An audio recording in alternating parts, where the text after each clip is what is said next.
I'm Malcolm Roseman in Atlanta, Georgia, on September 25th, 2003. I have the honor of speaking with Val Archer, also from Atlanta.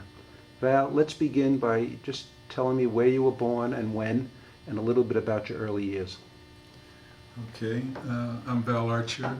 I was born in Chicago, Illinois, uh, on my grandmother's birthday in 1929, April 13th. I attended elementary school at Betsy Ross, that I recently heard in the news is still around and having probably more difficulties today than they were having then. I eventually, as my family moved from one neighborhood to another, I transferred to different schools. I eventually graduated from summer school at a school called Charles Kosminski, which was over on the far east side of Chicago, I believe, from the 8th grade. I didn't go to high school, sort of dropped out then.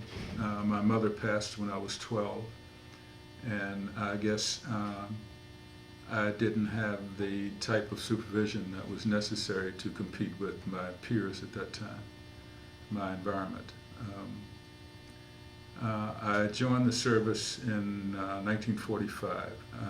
Because I was out of school, I associated with some fellows who were a few years older than I. And I sort of followed them when they went into the service, and it was my plan to follow them and so on. You were quite young when you went in. Yes, I was. But I was sort of caught up, as I think many people were, with the what we know as propaganda now. The way the war was described through the mass media and throughout the community and every kind of institution. We were sort of bombarded with information about the enemy and the Axis and so on, and the Uncle Sam needs you and the USO and the newsreels and so on. And in my young mind, I was caught up very much in that. And I figured that, I think I estimated that since I wasn't very productive at that time, in any case, being in the military service would probably not be a bad thing for me.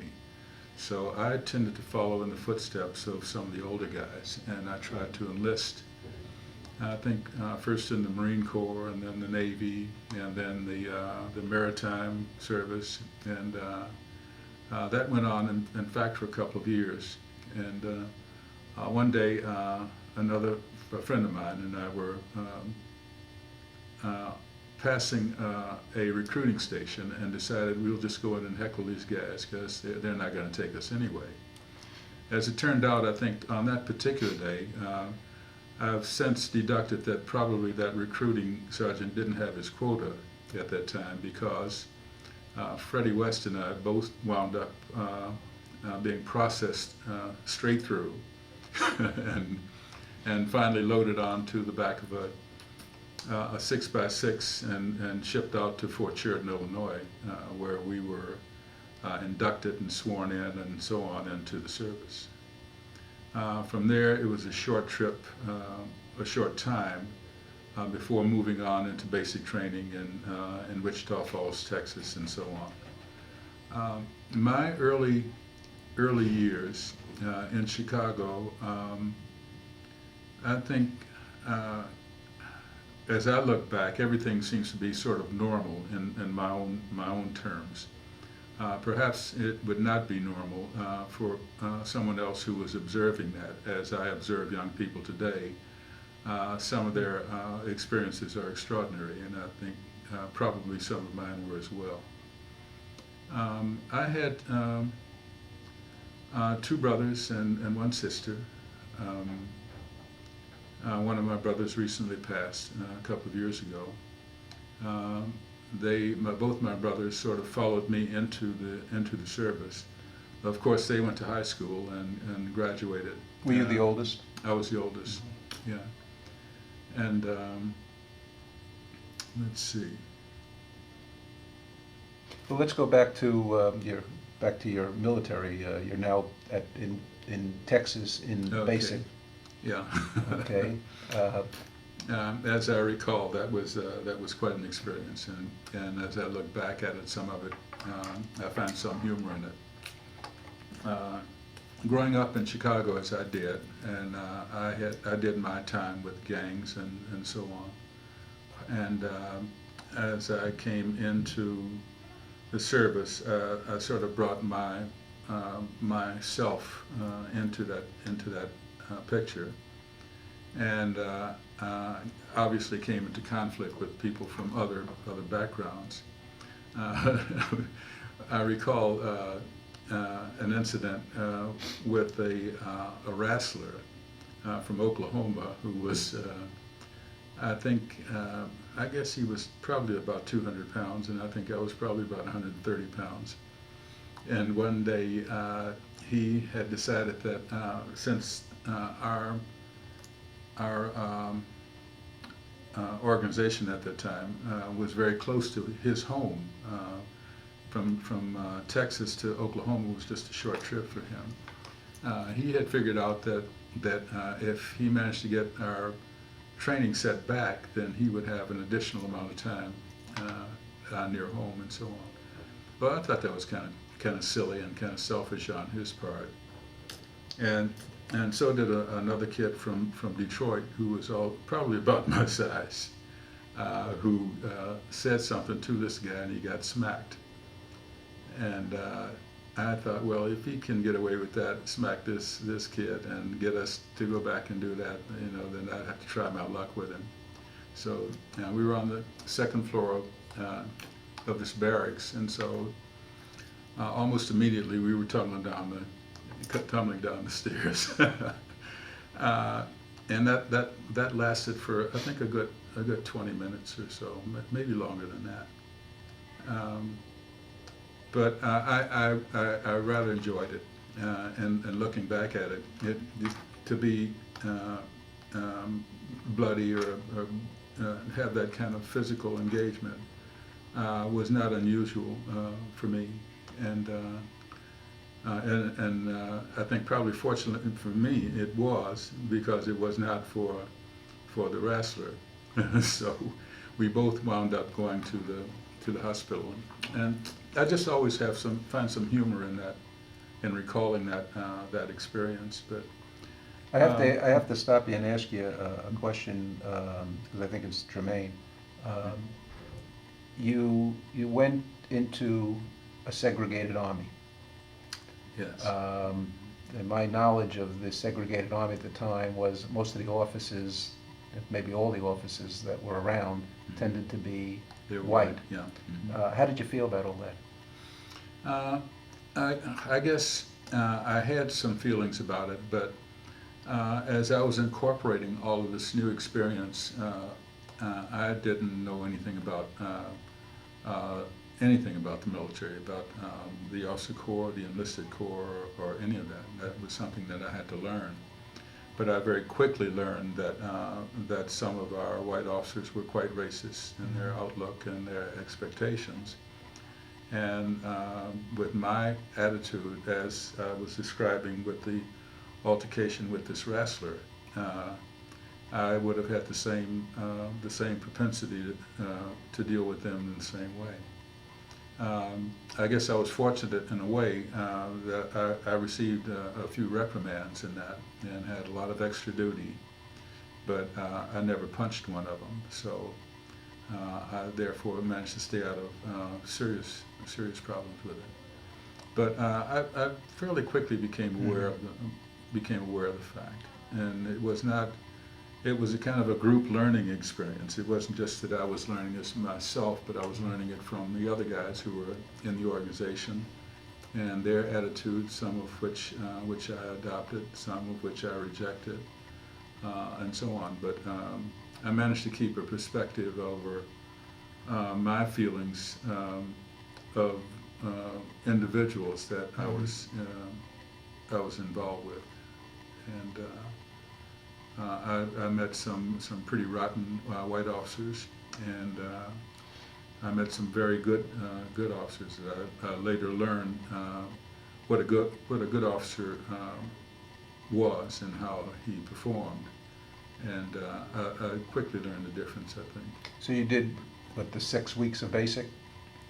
Yeah, it seemed to have been longer than that, but it may have been 6 weeks. Okay. Then what? Well, from that, I went to an aviation squadron. That's what they were called at that time. Because when I enlisted, I had an opportunity to indicate which organization I wanted to belong to, and I checked the Air Corps, not knowing much about it, but other than what some people had told me. And I didn't have any expectations one way or other at that time. It didn't matter which branch you were in, you were still a soldier. And all of the, for all appearances and for the uniform and the attitudes and the values and so on were still that of a soldier, so which was Army. I later on learned that being a part of this aviation outfit, though, I didn't know at the time that there was an effort to develop this all-black outfit, which was still going on since 1941 and 1942. Before you go further, you put down to join an air group, okay? Right. Was there something that triggered that thought in your mind? I mean, I recognize that they were all part of the Army and they were all soldiers, but still, I mean, going up in a plane, you know, that whole thought for somebody who grew up in a Chicago neighborhood, that's pretty extreme. I mean, Well, were you a risk taker? Were oh, you? big time. Okay. Yeah, I would take any risk at that time. Okay. Although I did not perceive that as a risk. What I knew about airplanes at that time was, now that I know they were DC-3s that used to fly very low over Chicago, and you would hear them coming for days, and of course they were. By any stretch of the imagination, they were slow, you know, because you could see them if you were not in an area where the buildings were very tall. You could actually see this DC-3 just flying over on its way, and I thought, boy, that would be great to do that. My exposure to anything to do with aviation was kind of fantasy stuff that I read in comic books, and I think there was a radio serial at that time. I think it was Buck Rogers in the 25th Century or something to that effect. And that was sort of, I read a lot, and that was one of the things that I knew just a little bit about. So when I had a choice of being in the Army, I thought, okay, marching, carrying a weapon on my shoulder, or flying in an airplane, whatever they did in the airplanes. I didn't know anything about, you know, fighters and bombers and stuff like that at that time. But I thought it was a pretty good choice, and I really didn't expect to get it. I just thought, okay, I'm going through this stuff, and I was psychologically geared to a kind of a racist culture that I could not articulate at that time. But my expectations were that you're going to get the short end of the stick anyway, so just put down whatever you think you can get away with, and then go for it.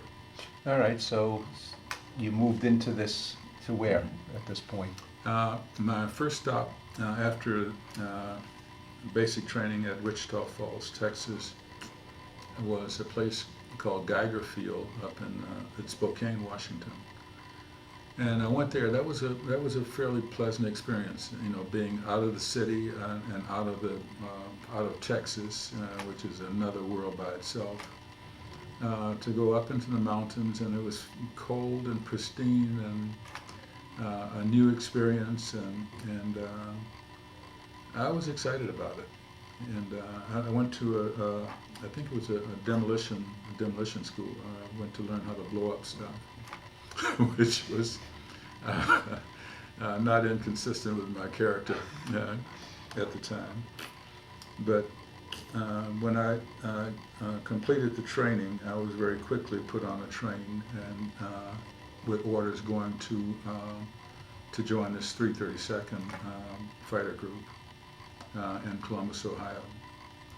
And that's where I went to spend the next little more than 3 years until the integration occurred. Okay, so you were in Columbus, Ohio for 3 years at that point? That was my base. Your And of base. course, I left there for for training at different places, at Chanute and Scott and Keesler, Mississippi, So, short training. at least for the World War II piece, you were always in the state. You were stateside. Yeah. Okay. What were you trained for in Columbus? Well, when I got to Columbus, one of the first assignments that I had was to work on a P-47s as assistant crew chief. And initially that was a gopher, but that was called on-the-job training, or OJT, which I became involved in. First in aircraft and engine mechanics, and then I sort of gravitated to instrument specialist, where I worked with the instruments and related component parts, like the instrument doesn't operate just by itself. It operates on some principle that's related to something else, like airspeed indicator, for example. In those days, we had what was known as a pedostatic tube, where that would register the pressure of the forward motion or something, and that would be registered into this airspeed indicator that would do that.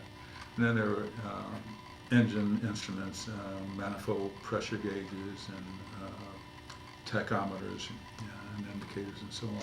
I mean, at this point, you were 17, 18, 19 years 16. old, see, even younger, 16, when you first went in.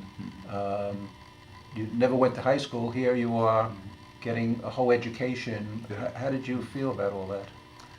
I thought it was a real challenge, and it was a hoop. I enjoyed every minute of it, and including all the other altercations that I got involved with.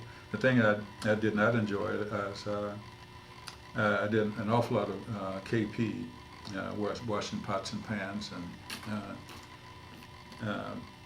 be reporting to that at like 3 o'clock in the morning, and working on that until 7, 8 o'clock at night before getting off. They taught you discipline. Yeah, I can tell you some stories about I had some pretty creative first sergeants.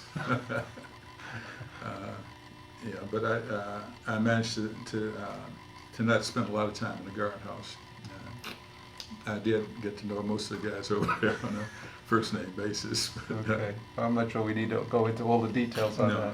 that. Tell me, so you were in Columbus, and that for the most part till about 1948? 49. I think. 49. Now, Yeah. I believe Truman integrated the services 48. in 48. How did that affect you? What Well, that in terms of segregation, that really brought that home to me. I from my growing up part in the civilian community was in Chicago, and it was not like growing up in Georgia or Mississippi or someplace like that. So I had a whole different kind of learning thing to get a grip on. It occurred to me when I left this all-black outfit, that was the only kind of military experience that I was aware of. In fact, one distinction we briefly mentioned earlier about the White Officer Corps.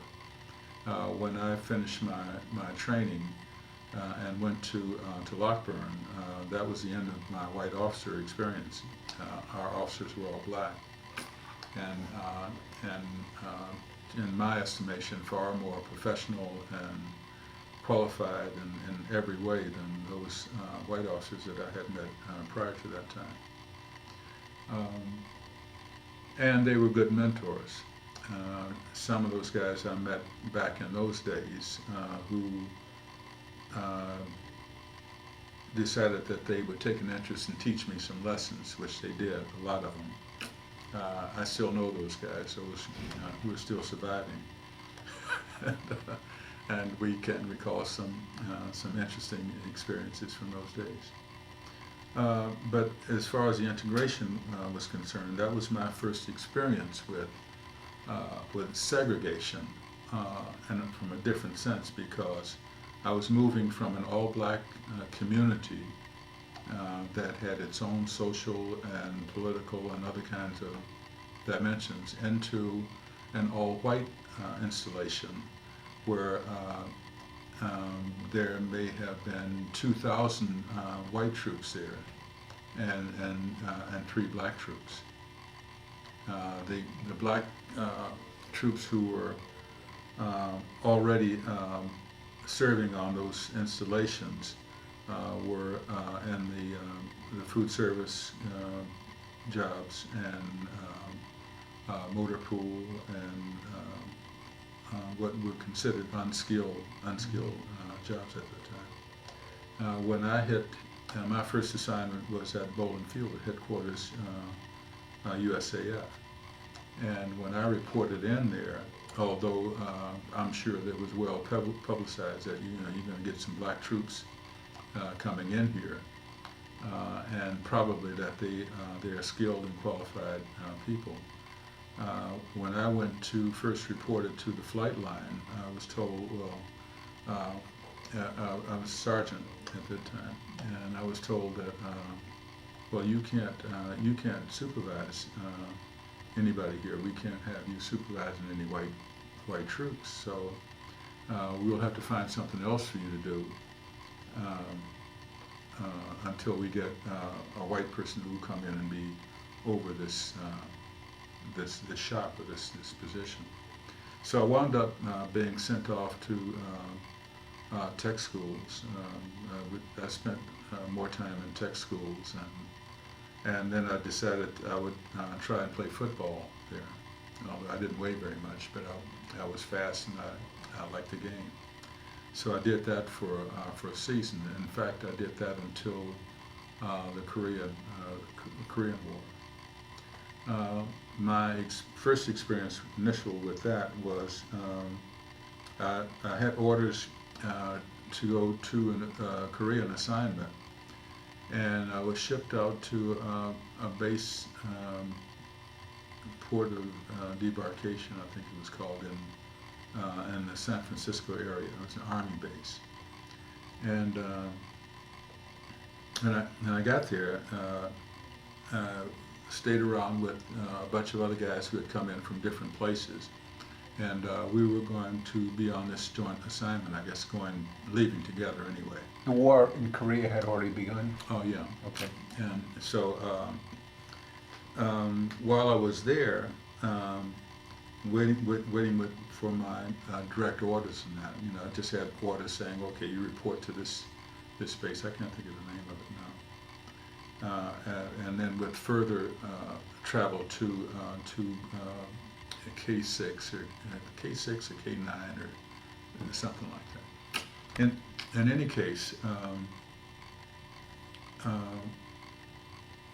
when we finally got our orders to move out and board the ship, I remember that the name of that ship was the General Altman, which was a troop carrier. I wound up on this thing for I think for about 30 days. We were on that boat, just weaving in and out of the Pacific, sick as a dog. But we were told that that was necessary, and the reason that you're going on this route is because of submarines and the whole kind of scary stuff. In fact, what happened was I wound up being dropped off on an island after we left Wake Island, and we went to Kwajalein, and then from Kwaj, about another few days after that, wound up at Eniwetok, which was another island in the Marshall Atoll. And this is the first time you've ever left the country at that point? Yeah, as a matter of fact, it was. And I was glad not to have to go in that mode of transportation again. That troop ship, I think we were stacked up about 13 high in this place, and you know, it's always the guy on top who gets sick first. And then trying to find a place where you can breathe, you know, to get up on deck was, that was a whole routine, getting permission and so on. Were you part of a unit at that point, or you were unassigned? I was assigned to a unit and didn't know it. I was assigned to a special task force, and I remember that. It was called Task Force number 3.4.1 was our designation. And I think there were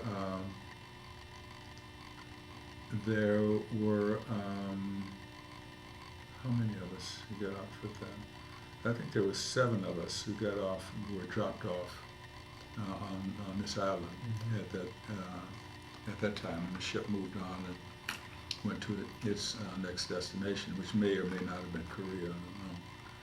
But anyway, I wound up there, and this project turned out to be a nuclear project to test an atomic device there, and which was a whole other kind of experience. And some of the training that I received there was interesting as well. That whole experience was interesting. Well, when you say training, what were you trained for?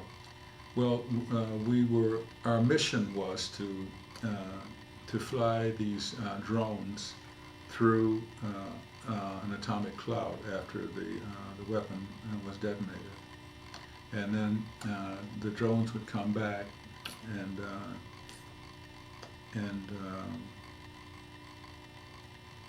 be examined, or all the checking that was done by, I think, Atomic Energy Commission guys were there. We had Navy and Air Force were there in this joint operation. And your role in all this? My role, I was assigned there as an instrument specialist. There were 2 of us assigned to that mission. I'll never forget this guy, a guy named Dolan, a white guy who was a kind of a senior instrument guy. He had been, I think Dolan had his 20 years in at that time, and he taught me a lot.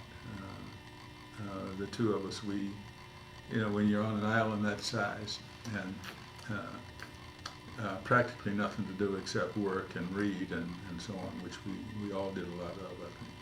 The other thing was to booze and fight. I did a little bit of that. But Dolan taught me a lot about instruments, instrumentation, and so on. And we had, through our briefings, we had a pretty good idea about testing devices which were going on at that time, mostly out in the, we heard about what was happening in New Mexico and other places in the States at the time. So when one of these devices were tested, were you able to at least see the... Yeah, well, you could understand that the device was detonated, I think, either on or near an island called, I think it was Engebi. I think it was 35 miles from where we were on Eniwetok. That was what the report was. But yeah, we experienced the whole thing.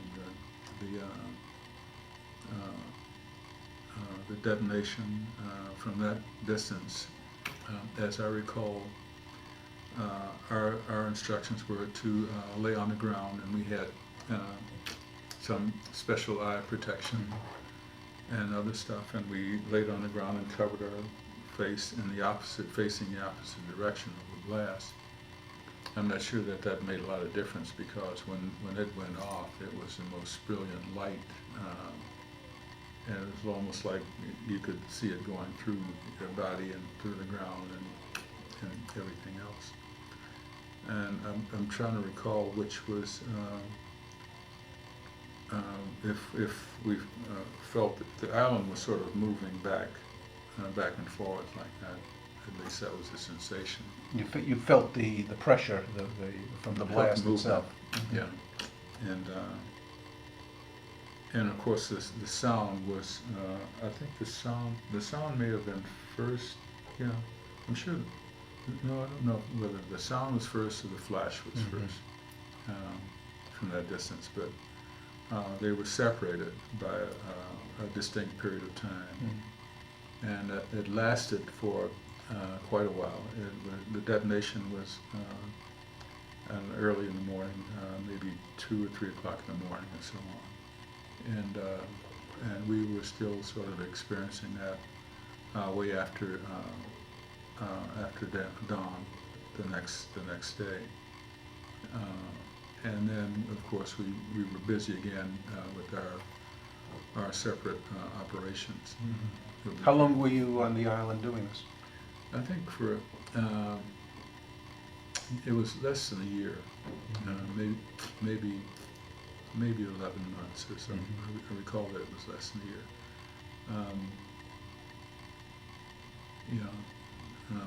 Maybe 11 months or something. What was next? Next, I came back intact with that organization for the most part, and I was assigned to Eglin Field, to a proof test wing.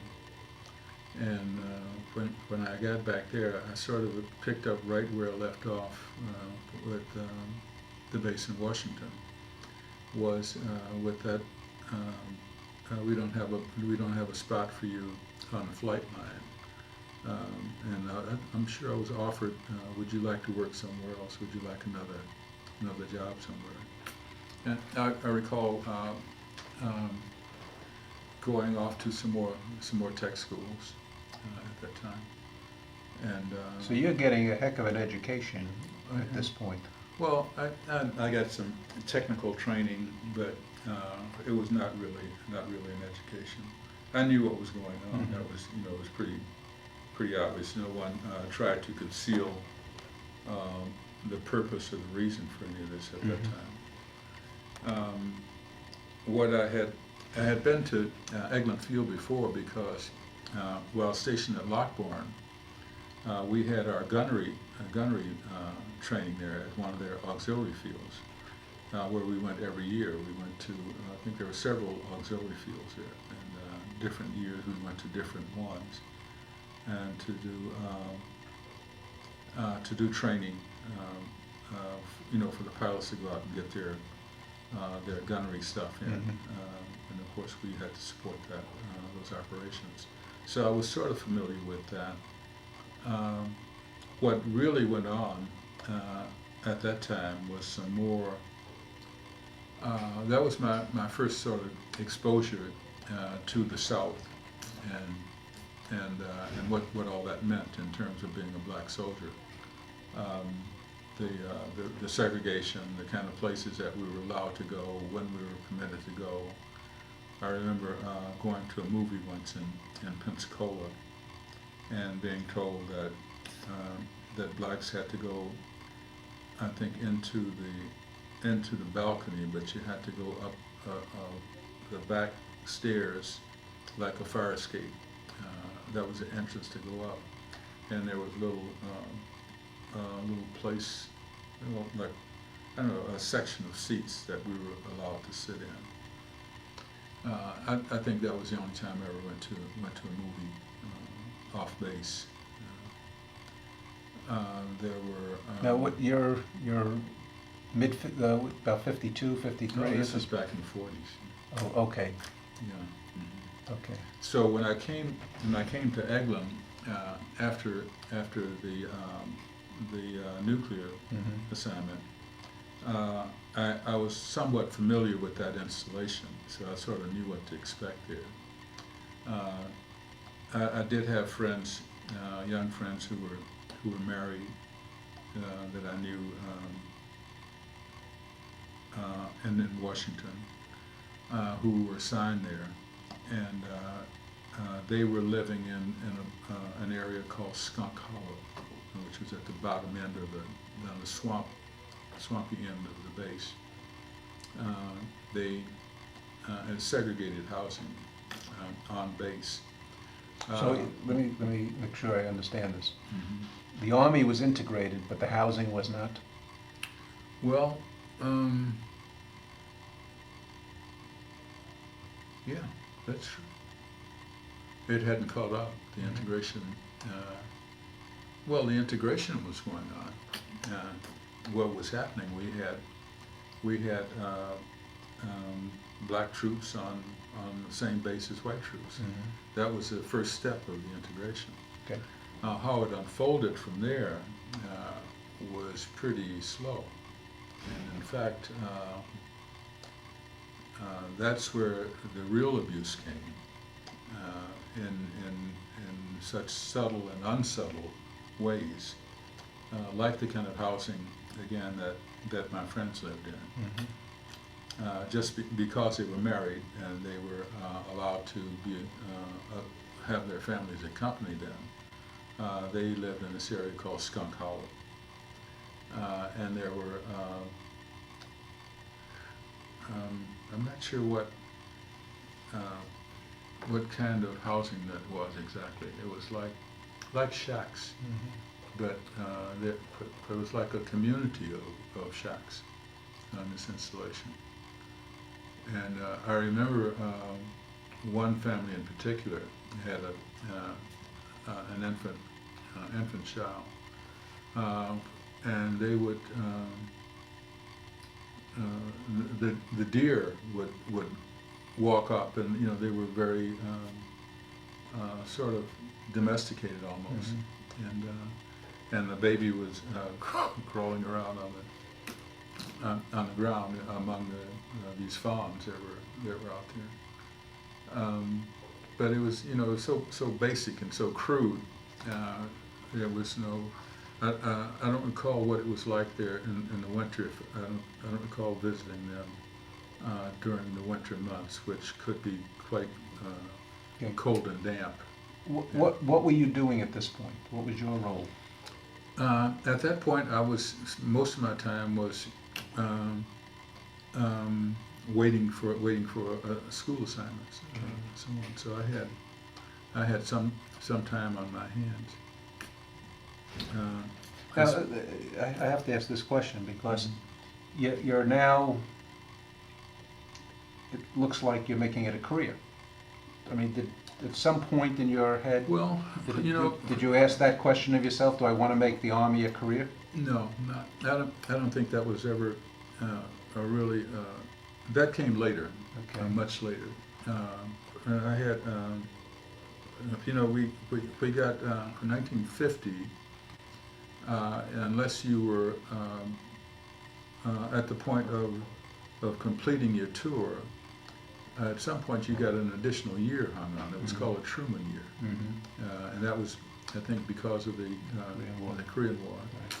And so, actually, by that time, I think in 1953, I think it was 1953, 1954.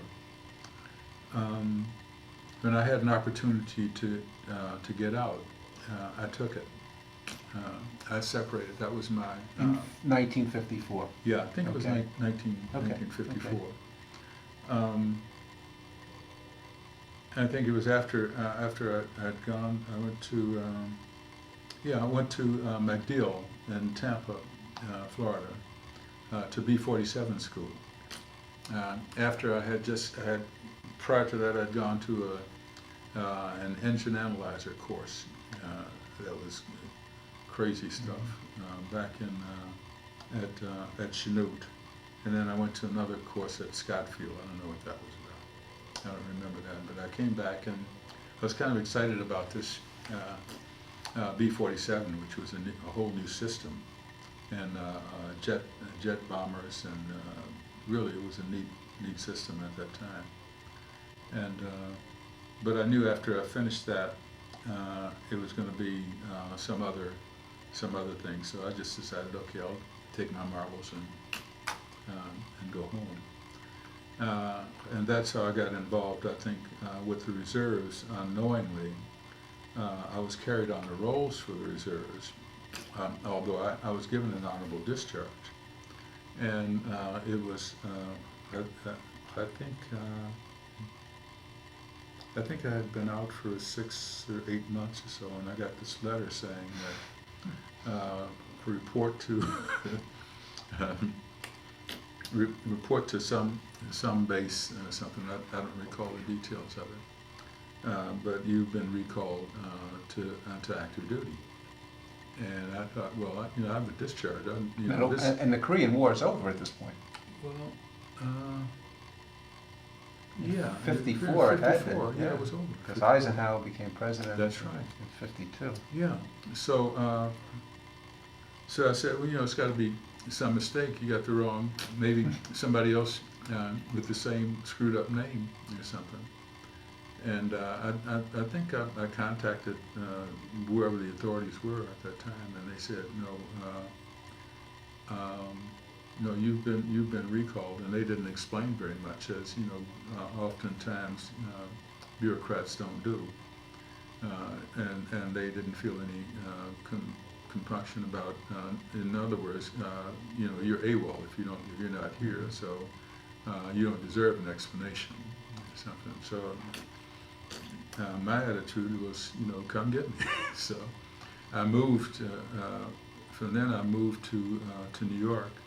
To Brooklyn, and worked on the docks for, a matter of months before. I don't know how they tracked me, but I got a letter again saying report to some place, and I left again, and I went to Chicago, and I think I was there for 6 months or so, and I got another one of those, and so I left and went to. I don't think I wasn't really running from them, but in one sense, I didn't feel that I owed them any explanation the same way they didn't feel they owed me one. So we were having a little standoff there. Anyway, finally, some really official guys who came, I think, in black suits and stuff, and they said, we're escorting you to your new assignment. And they gave me 2 hours or something like that, and then one of them stayed and the others left, and then they came back, and so went out to Mitchell Field in Milwaukee. Before you go, what year? What? And this was, I think this was in '55. Okay. Yeah. So you've been out for a little over a year. Oh, yeah. Well, it's more than that. So it must have been 53. That you went out. Yeah. Okay. Okay. Because it was over. It was more than a year. Okay. Because I was bouncing from. So now you're in Mitchell As a matter of Field. fact, Eisenhower was president, I think, then. Mm-hmm. And I remember how interesting it was that every time you turn on the news or something, all you would get is how popular this guy is, and at the same time, you couldn't buy a job. There were people in soup lines, and I thought, what the hell's going on with this? People are starving, and we're talking about how popular and what a good job that I didn't. I was non-political at all at the time. Didn't have any interest, no knowledge of it, and so on. But I did think that was pretty strange stuff. Okay, so now you're in Mitchell Field in Milwaukee. Yeah, and I think I was there for a few hours, and I met this colonel who also had an attitude at that time. I don't know if somebody had done something to him, but. In any case, he had this attitude like, we don't owe you any explanation. you hear your orders, or you go next door and get your orders or something. And I wound up at Geneva, New York. I forget the name of the base there, in the dead of winter. And I stayed there for, I was there for I think a couple of months, and there was some question about whether or not they were going to give me a grade adjustment, or if I was going to have to be a private, which ultimately was the case. They never gave me a grade adjustment. Because you left as a sergeant, Yeah. and then you're coming back as a private. Yeah. So I was told that that the authority for that whole operation was something called the Universal Military Training Act, and the fact that that I was not old enough to be out of that category. Now, this is what I was told, and I never got a straight answer about it after. So it really didn't matter all that much.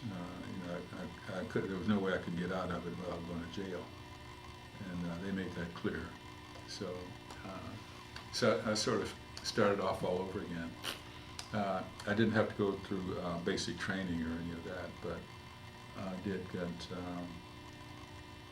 I think I was offered a chance to go.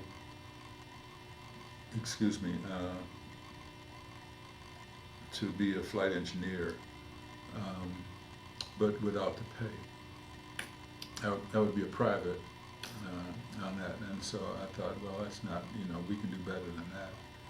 So I said, send me somewhere else, and so they sent me to a different school again.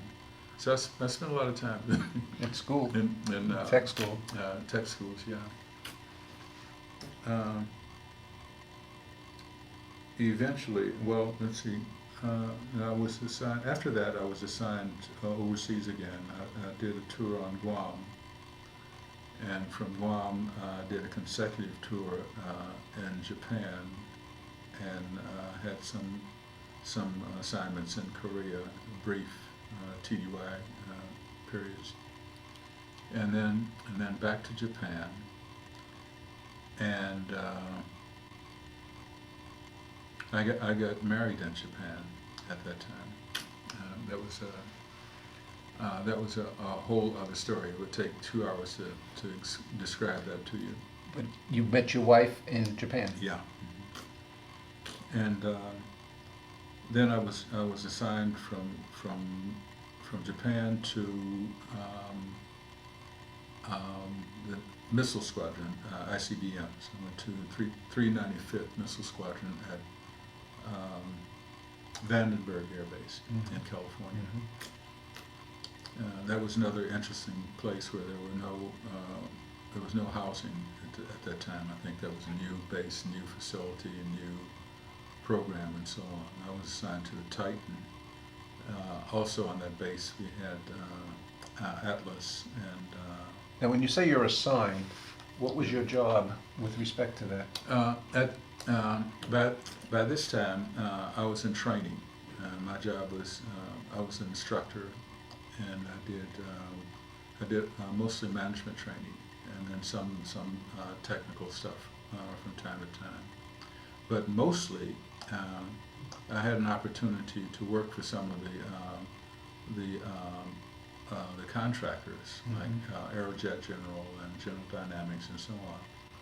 At night, learning to write technical data, and so that was a good experience. I had an opportunity to do that for a couple of years.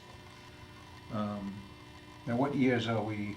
Now we're in 1958 to 1960, almost 1961, November 1960. Okay. When I got another overseas assignment. But at this point, you're in the Army. I mean, Oh yeah. You've kind of made your decision to stay. Yeah. Well, by this time,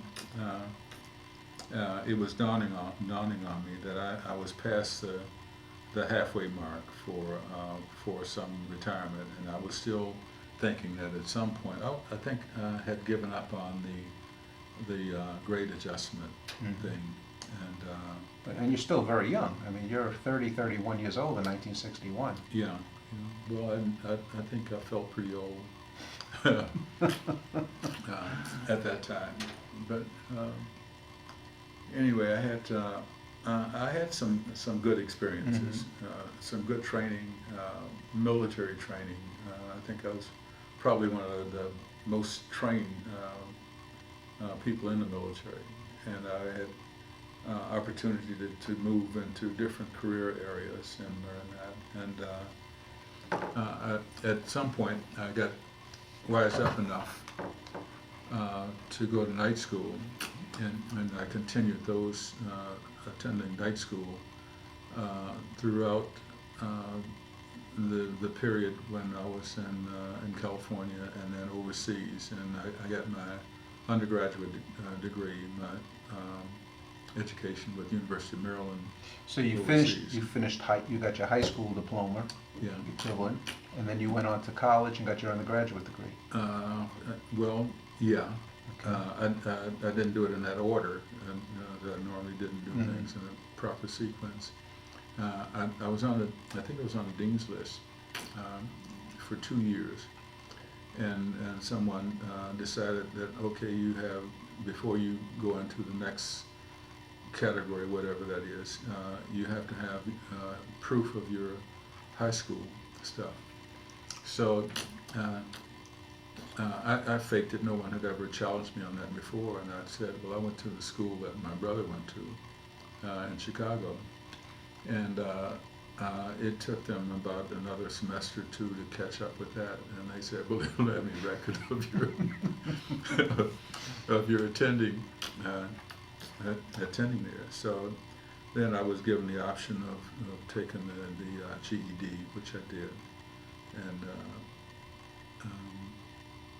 So you've been on the dean's list in college, and now you're taking a GED in high school just Yeah. to get the piece Yeah. of paper that says you did it. yeah.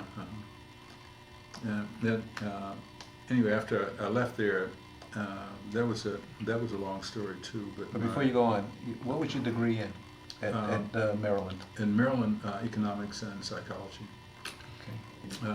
And that was primarily because at my last year and a half there, because of other people rotating out, and my having the most time remaining there, I became the education officer, and so I hired the faculty to teach the off-duty courses for University of Maryland. And the 2 best instructors that I had was a young guy, Dr. Lou Everstein, who was at Oxford. I think he was reading philosophy there, and an economics professor from London School of Economics. And these are the 2 best guys that I had.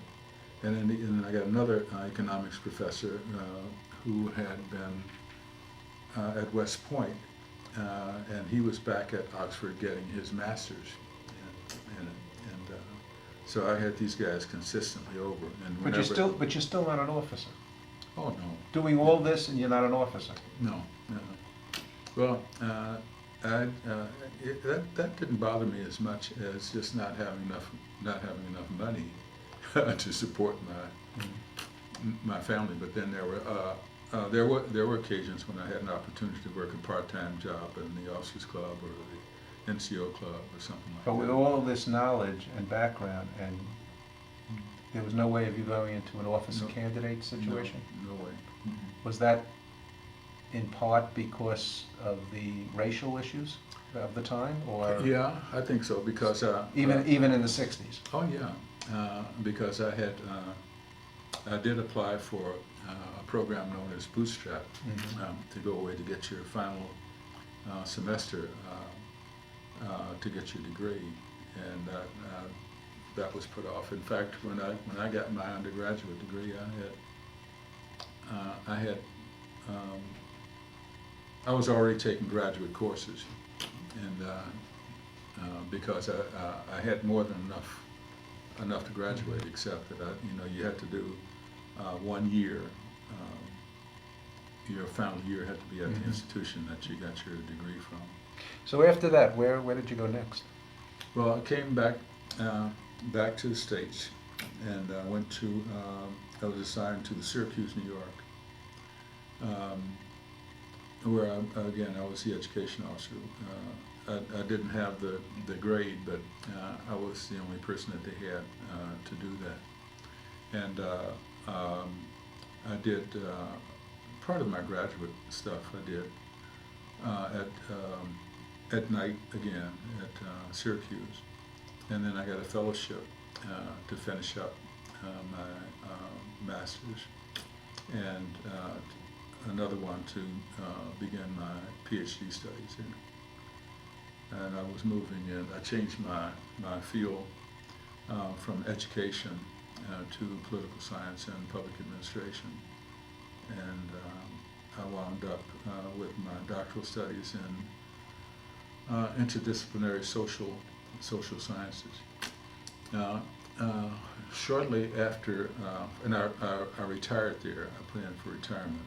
In 1960? 1968, yeah. And at that time, I was offered an opportunity. The way it was put to me was something like, if you'll sign on for 10 more years as this officer program that's in place now. But it was something, the way I understood it, was that it was like a 10-year enlistment. You sign up for this program, and possibly you can come out of it with an 05 by the end of that 10 years. And the sales pitch was, well, look at what you would be earning 10 years from now compared to what you're doing now. And fortunately, I had some good counsel at the university, and they said, well, that would be peanuts compared to what you might earn if that's the only consideration. Now, in '68, Vietnam's obviously going on. Yeah. Your involvement at all? I mean, you My- never went over there. Not just TDY, but not TDY. temporary duty. Okay. Like going over I went over for a classified thing for just for a month, less than 30 days. But and in fact, I did sign up to go there to put in a tour, and there was no opening for my career field at that time, and I wasn't serious enough. I wasn't worried about it enough to to really pursue it. Yeah. Plus, the war really heated up in '68 when you were really getting out. Yeah. Yeah. To kind of tie together the whole Tuskegee Airmen as it affected you, and if you could explain the relationship that you had with it and the benefits, and a little bit about the organization, or I'm glad to have that opportunity to share some of that. My experience with the organizations that were eventually became known as the Tuskegee Airmen that experience was pretty profound, the impact on me. When I first joined the 332nd and the 477 Composite Group at Lockbourne in Columbus, Ohio, I was just briefly removed from a whole different perspective and a direction that my life was taking. I think that my experience at that installation was probably the most profound in my life, because it has influenced the direction that I've taken since that time. To share a little bit of the background on that organization is important to know where they came from, to know where I come from with that. At that time, I quickly learned that this was a unique organization. It was the only black organization in all of the military services at that time that were engaged in actual military aviation, flying airplanes, and everything that goes with that. The entire operation, the entire support functions, ground support, operations support, everything. It was like a black city. It had all of its own resources and all of its own specialists who performed all of their activities. It was, in my brief experience in the military at that time, that was the organization that had all black officers. We didn't have a single white officer on that installation. I think with perhaps there was an occasional TDY person there, but not assigned. What some of those guys went through, they shared with me, but in a very positive way.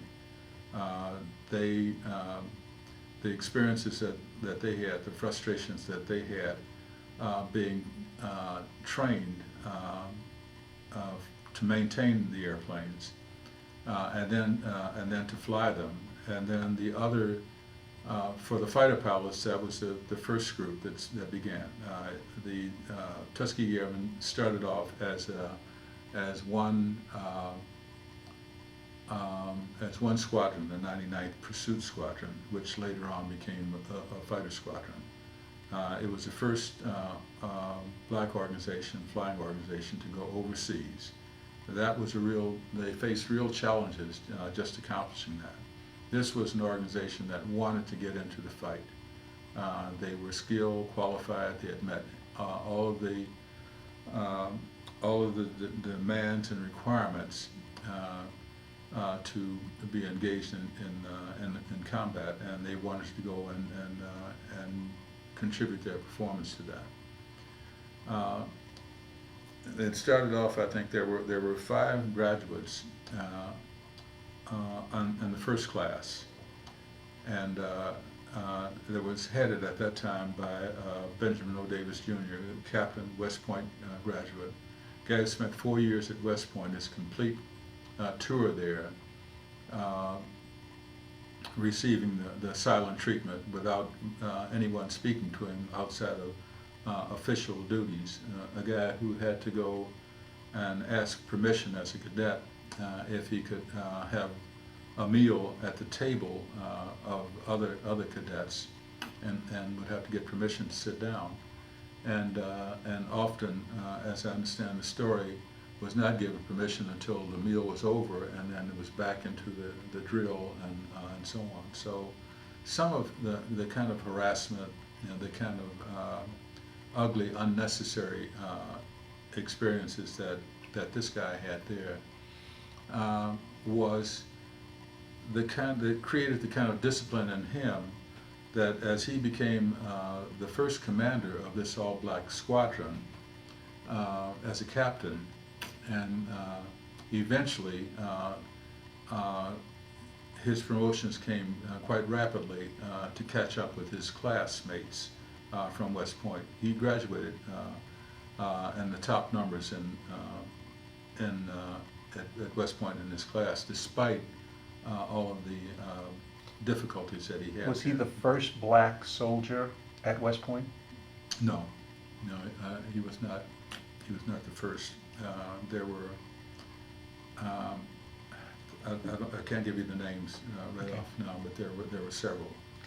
Okay. His father was the first black general in the Army, and but that did not ease his path at all at the academy. Anyway, when he came out of that, the kind of discipline that he had to develop, the kind of self-discipline that he had to move through that experience, made him the kind of commanding officer to take over this first black flying organization, to get his training along with 4 other guys who graduated from that. I think there were more than that, but I don't have the numbers at my fingertips. So anyway, going into taking this organization overseas into combat.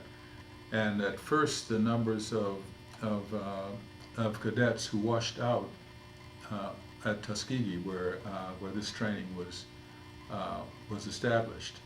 It was the only training station for black pilots at that time.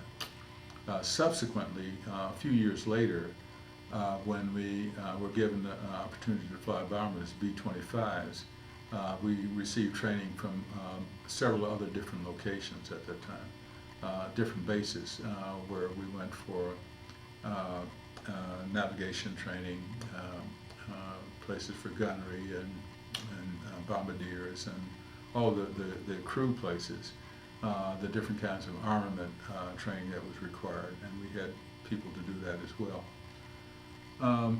Unfortunately, what happened at different times, we didn't have a home, no home base after returning from overseas. We had people who were assigned at Selfridge Field in Michigan.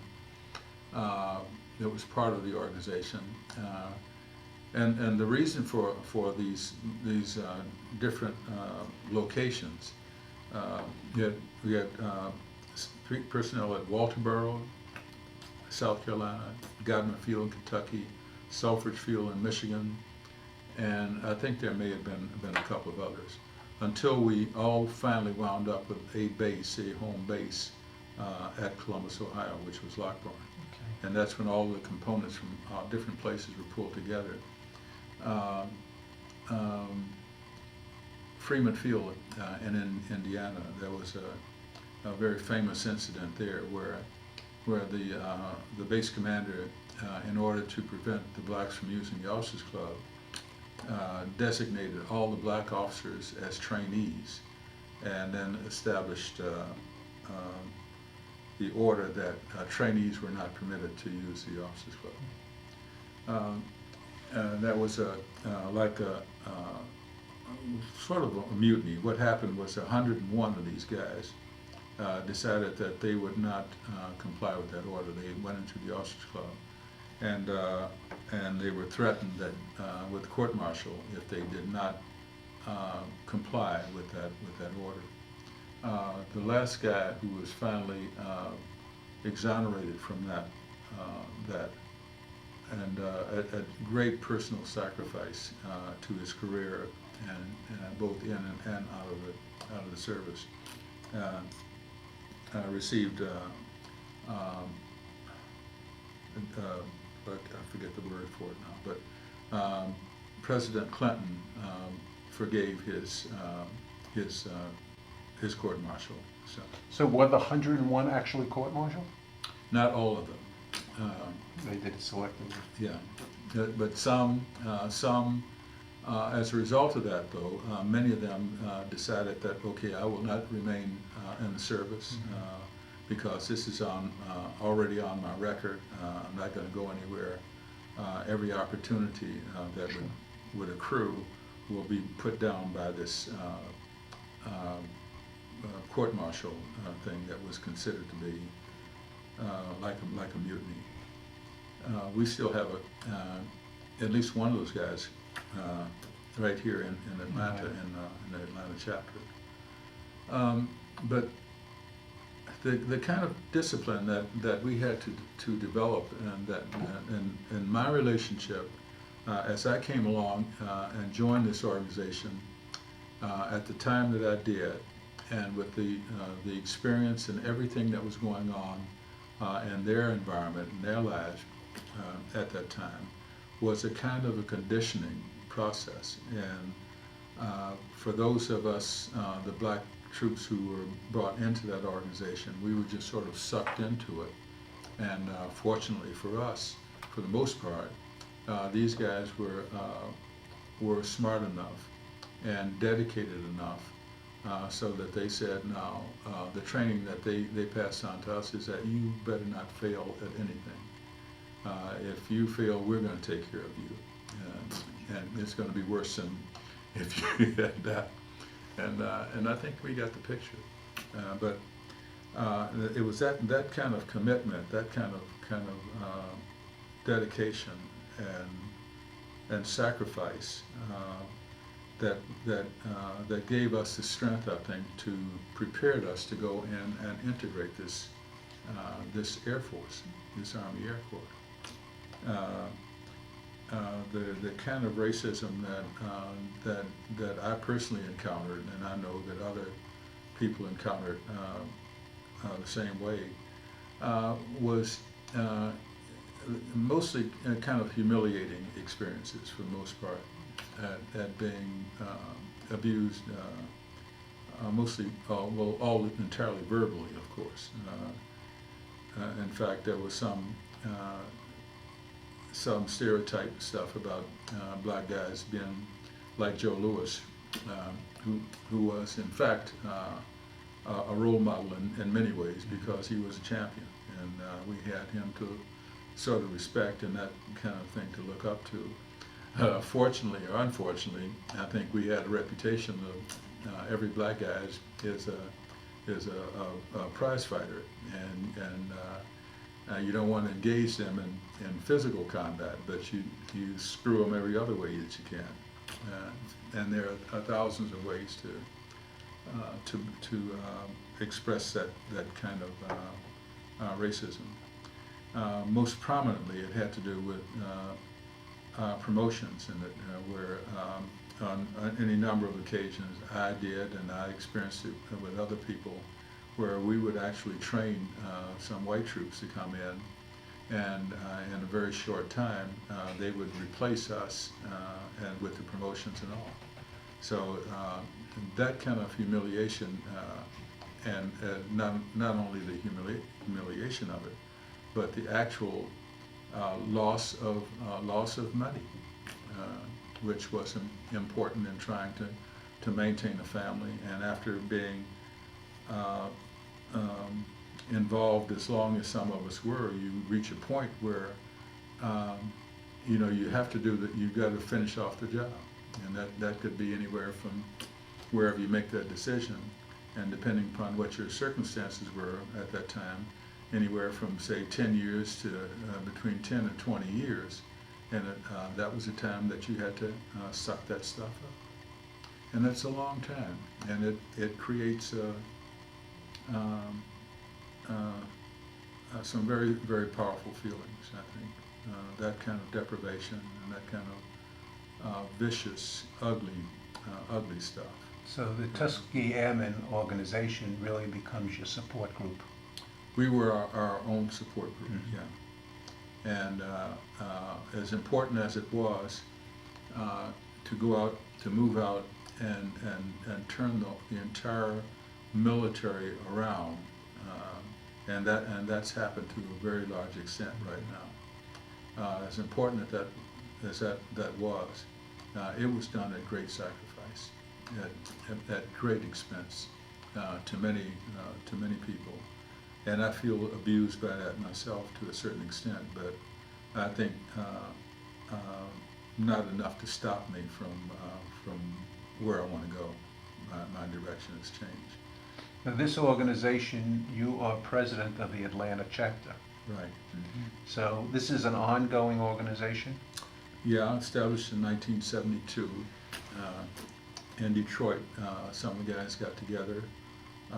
Coleman Young was one of our pilots at that time, mm-hmm. Who got out of the service and developed a political career. It was under his watch as mayor at that time in Detroit, where the organization started. Not that Coleman was the leader or the spark plug for it, but there were many people who came together. And in fact, as in the case, I think, with a lot of military organizations, where there are friendships that go beyond the active duty part, and together they make contributions to their communities. Is it only veterans or active No. service belong? No, membership in the Tuskegee Airmen has always been open. Race, gender, it's open to anyone who um, um, agrees to work with the directions and the goals and objectives of the organization, which is to a large extent to help young people, especially minority kids, get through some of the barriers and meet some of the challenges that they have to meet that many of us have gone through and are no longer intimidated by them. So there are active servicemen part of the organization? Oh, yeah. Okay. We have, So it's ongoing. yeah. How many members are in Atlanta? Atlanta at the moment has about 50 members, Okay. which is a very low count compared to other metropolitan areas of similar stature. We should probably have at least 200 members. That will be my primary responsibility. How long have you been president? 3 months. Oh, so it's recent. Yeah. Okay, I'm going to take you back a little bit. We're going back to 1968 when you left the Army. Okay. Okay? Mm-hmm. Let's talk about the rest of Okay. the sequence. Well, you probably recall in 1968 was nearing the end of a very violent racial situation in the country. At that particular time, I was in graduate school, and I think I was doing teaching. I was teaching some classes while I worked on my doctorate. This was in Maryland? No, this is at Syracuse. Oh, in Syracuse, okay, Yeah. sorry. And typically on I think most campuses in the country, particularly large, again predominantly white campuses, our numbers. I think there were 2 other black guys in my graduate school at the Maxwell School at that time, and I think we didn't face kind of discrimination stuff after getting in and being accepted in that. We had the same challenges as anyone else, I think. But what was going on the campus at that time was there were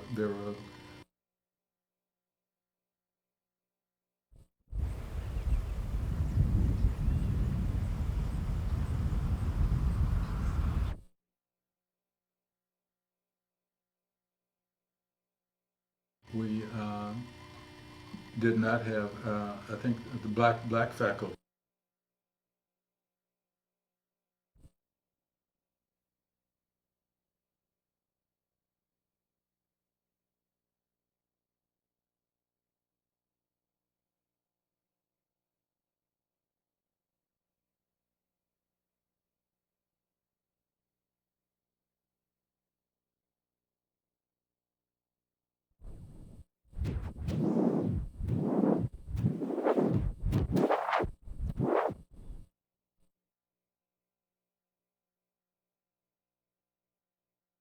City, actually for the mayors and the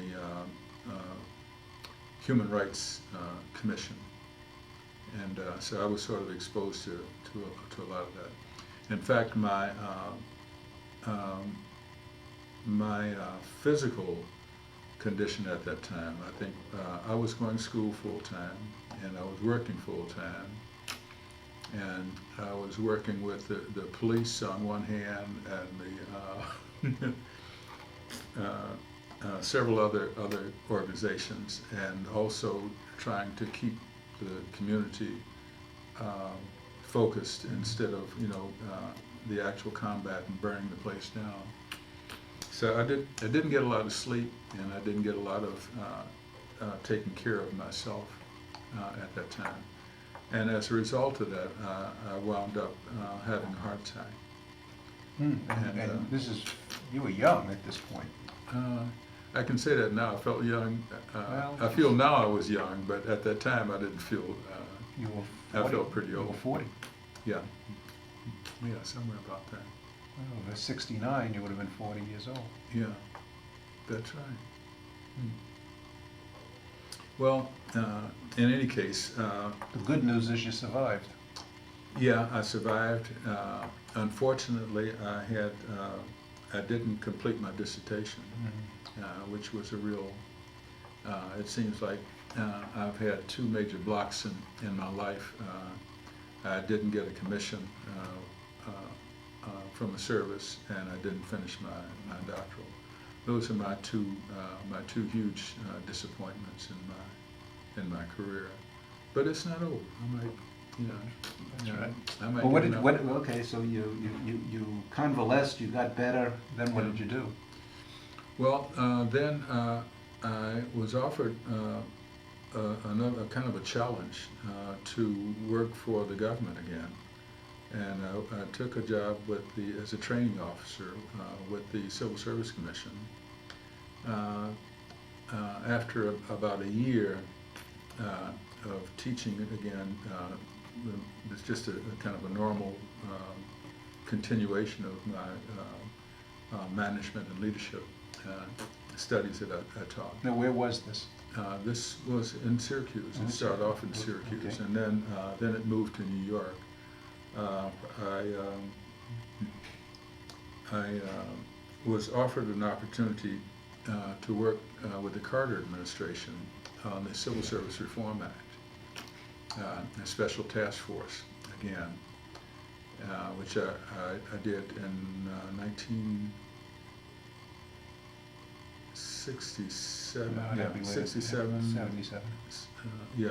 Carter, 77. Yeah. Carter was president from 76 to 80. Right. I give him. That's all right. When I completed that, then I was given an assignment to teach at the Executive Seminar Center at Kings Point in New York. Mm-hmm. And I did that for a while, and then I was recruited by one of my students to be the director of training for Department of Defense Logistics Command Agency. So I did that, and I subsequently had a friend who was who did his mid-career training at Syracuse as an 06 as a colonel. At that time, he got his second star here at Fort McPherson, and I had been out of touch with him for a while. And anyway, I was offered a chance to come down and work with him on a special kind of an efficiency review study that was going on that turned into another major project, designing a new kind of a military light infantry division, which was, in fact, it's been operational now in not Vietnam, but Iraq. yeah. At the time, it was designed to do combat kinds of operations at Fort Drum and Alaska and other places. But the concept was the one that I worked on, and that was with ForceCom. And I had another offer from there after completing that assignment, and I got some big awards and stuff for that. And I was offered a chance to work with an organization that John Lewis had established, and it wasn't a Peace Corps. It was Peace Corps was part of it at the time he did it, but it was called Action. Was the name of the organization. And He wasn't in the government at this point. Uh, I mean, was he a congressman? no. This was before? You know, I'm not sure what John was doing at that time. I think it was before. It was before he went into Congress. So Okay. I think he was doing something else. In fact, John had been the first director, the national director for this agency. Okay. In any case, I think it was in some political jeopardy by the time I got there, and I think since it's been converted over to another kind of operation. But it was an all-volunteer agency working with young children and with seniors and communities and so on.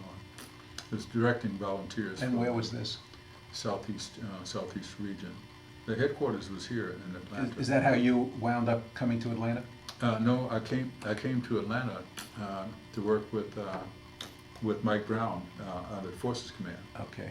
And then after completing that assignment, Mike was shipped out to Germany again, and I worked for the Chief of Staff for a while, and then he shipped out to Europe, and then I decided, okay, there's nothing else for me to do here, so I took the other assignment, and I retired from that. That's when I just decided I'd had enough. And you retired when? And whew, 89 or 90 Okay. or somewhere. 14 years ago. Yeah. Okay. Yeah, it's about time. I know you have two children. Yeah. Their names are, Alicia and Portia. and they have children, no grandchildren. Alicia has two boys, Sam and Zach, who are teenagers. Sam is 17 and a fairly brilliant kid, like his mom, but who decided that he's not interested in higher education, at least not at this time. His younger brother, Zach, who was very much like Alicia's younger sister, Portia, who sort of decided that he does want an education, and he's preparing. His goal is Yale, and he's in his sophomore year in high school now. He's an A student and an athlete and a scholar and so on. So, Do they all live in Atlanta? no, they live in Brighton in Massachusetts, right out of Boston. Okay. Val, is there anything else you want to add? Well, I have a granddaughter who's 4 Oh, years sorry. old, who's Oh. taken over the family. This is Portia's daughter, and they're in Rochester now, back in New York. Okay. Yeah. Since one last thing, Please. Since I was divorced and married again, and I have a wife here, Victoria, and I'll say 12 years, to be on the safe side in case she's watching this. Okay, Val, it has been a pleasure speaking with you. Thank you very much. Thank you, Madeline.